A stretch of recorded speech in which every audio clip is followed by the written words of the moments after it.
வாழ்க வளமுடன். பேராசி ஆனந்தி அன்பழகன், திருவண்ணாமலை. இன்றைக்கி நம்ம சிந்தனையாக என்ன தலைப்பில் சிந்திக்க போகிறோம் அப்படின்னா, சுவாமிஜி பேராதார சக்தி அப்படின்னு 1955 1147 பாடலாக ஞானக்கலைஞர் தொகுப்புரையில் எழுதியிருக்காரு. என்ன பேராதார சக்தின்னு சொல்லியிருக்காருன்றது இன்றைக்கி நம்ம சிந்தனைக்கு எடுத்துப்போம். வெட்ட வெளி சக்தி என்பதில்லையானால் வேற எந்த பொருள் வலிது பிரபஞ்சத்தில்?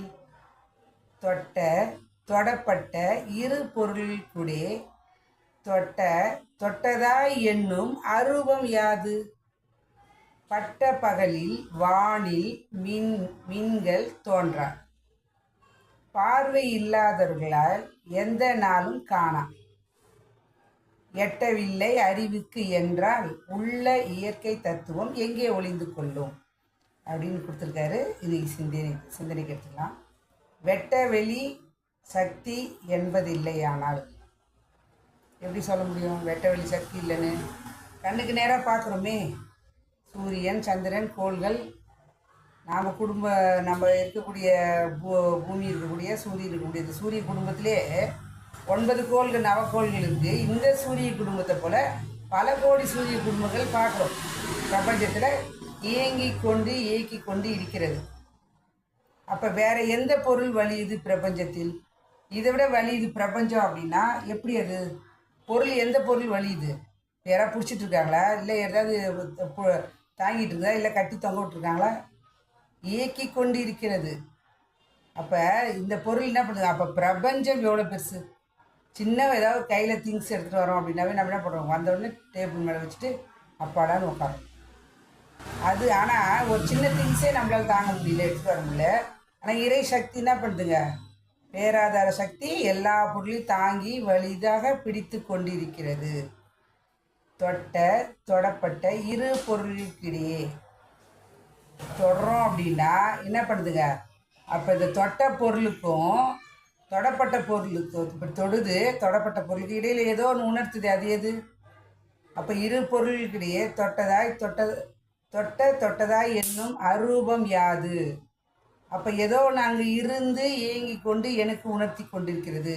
குளிர்கிறது, சுடுகிறது அப்படின்னு சொல்லி நம்மளுக்கு இந்த இடத்துல நம்ம தொடும்பொழுது என்ன பண்ணுதுங்க? இதுன்னு கிடையாது, சுவைக்கிறோம், பார்க்கிறோம், எல்லாமே உணர்த்துது அப்படின்னா எல்லாமே அரூபம். பட்ட பகலில் வானில் மீன்கள் தோன்றாது. பகலில் பார்க்குறோம் அப்படின்னா தெரியுதா? ஸ்டார்ஸு இல்லை.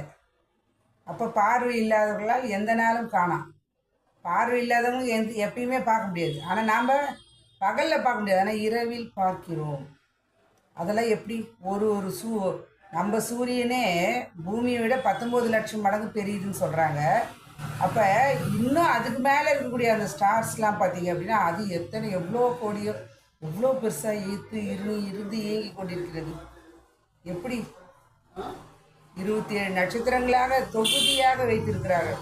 அதை எவ்வளோ ஒரு உணர்ந்திருந்தால் 12 ராசி கட்டமாக நம்மளுக்கு மேஷம், ரிஷபம், மிதுனம், கடகம்னு பிரித்து கொடுத்துருப்பாங்க. அப்போ அவ்வளோ சக்தி நம்மளுக்கு பிரபஞ்சத்திலிருந்து வந்து கொண்டு தான் இருக்கிறது. அப்போ பார்வை இல்லாதவர்களால் எந்த நாளும் பார்க்க முடியாது. ஆனால் நாம் என்ன பண்ணுறோங்க? ஞானக்கண்ணால் பார்க்கலாம். எட்டவில்லை அறிவுக்கு என்றால் கிடையாது, சக்தி கிடையாதுன்னு சொல்லவே முடியாது. ஏன்னா அறிவுக்கு எட்டலன்னு தான் அர்த்தம். உள்ள இயற்கை தத்துவம் எங்கே ஒளிந்து கொள்ளும்? இயற்கையை மிஞ்ச ஆளே கிடையாது, சொல்லவே கூடாது. இயற்கை, இறைவன் எல்லாமே ஒன்று தான். யார் ஒருத்தர் இயற்கையை மதிக்கிறார்களோ, இயற்கையை வணங்குகிறார்களோ, இயற்கையோடு இயற்கையாக இணைந்து செயல்படுகிறார்களோ அவர்களை இறைவன் இருந்து இயக்கி கொண்டு ஆண்டு கொண்டு ரசித்து கொண்டு இருப்பான்.